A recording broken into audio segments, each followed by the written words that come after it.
আসসালামু আলাইকুম। আজকের ইফতার হচ্ছে ফাইজানি মদিনা থেগু মসজিদে, যা রয়েছে দক্ষিণ কোরিয়াতে। মসজিদটি পাকিস্তানের হলেও এখানে রয়েছে সকল দেশের মুসলিমদের আনাগোনা। পাকিস্তানি এই মসজিদের বিশেষ দিন হচ্ছে আজকে বাংলাদেশিরা ইফতার আয়োজন করেছে। শত ব্যস্ততার মাঝেও বাঙালিরা কাজ শেষে এসে পড়েছে এই পাকিস্তানি মসজিদে। ইফতার আয়োজনে বাংলাদেশি স্কোয়াডের সহ-প্রতিষ্ঠাতা ফিরোজ হাওলাদারও রয়েছেন এবং তিনি এই কাজে সাহায্য করে যাচ্ছেন। বাংলাদেশের বিভিন্ন জেলার মানুষেরা চেষ্টা করে যাচ্ছেন পাকিস্তানিদের সাথে মিলে একটি ভ্রাতৃত্ব তৈরি করার। 1971 সালে যতই দুশ্মনী বা শত্রুতা থাকুক না কেন, কিন্তু বিদেশের মাটিতে পাকিস্তান এবং বাংলাদেশ সর্বদাই ভাই ভাই হিসেবে গণ্য হয় এবং একে অপরকে ভালোবেসে শ্রদ্ধা করে তারা পাশাপাশি থেকে বিভিন্ন কাজে সহযোগিতা করে। বাংলাদেশিরা চেষ্টা করে যাচ্ছে সকল কিছু প্রস্তুত করার জন্য। ফল থেকে শুরু করে সকল কিছু, শরবত বানানো অথবা বিরিয়ানি তৈরি করা, সকল কিছুই তৈরি করে যাচ্ছে বাংলাদেশিরা। বিদেশের মাটিতে ইফতারের আয়োজনটা কিছুটা অন্যরকম হয়, যেমন এই কালো কাপ পলিথিনগুলোর উপর খাবারগুলো বিছানো হয় যাতে মসজিদটা নোংরা না হয়।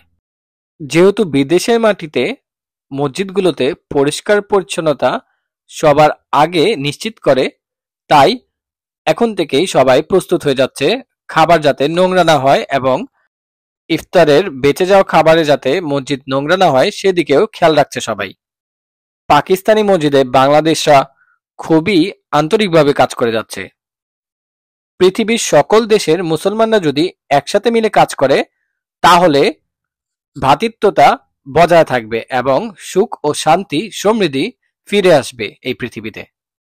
এই ইফতারির আয়োজনে আমাদেরকে অনেক কিছুই শেখার আছে, যেমন কিভাবে নিয়ম মেনে চলতে হয়, কিভাবে কঠোর পরিশ্রম করে নিজেদের মধ্যে ভ্রাতৃত্ব বজায় রাখতে হয়, কিভাবে খাবারের মাধ্যমে নিজেদের মধ্যে বন্ধুত্ব তৈরি করা যায়।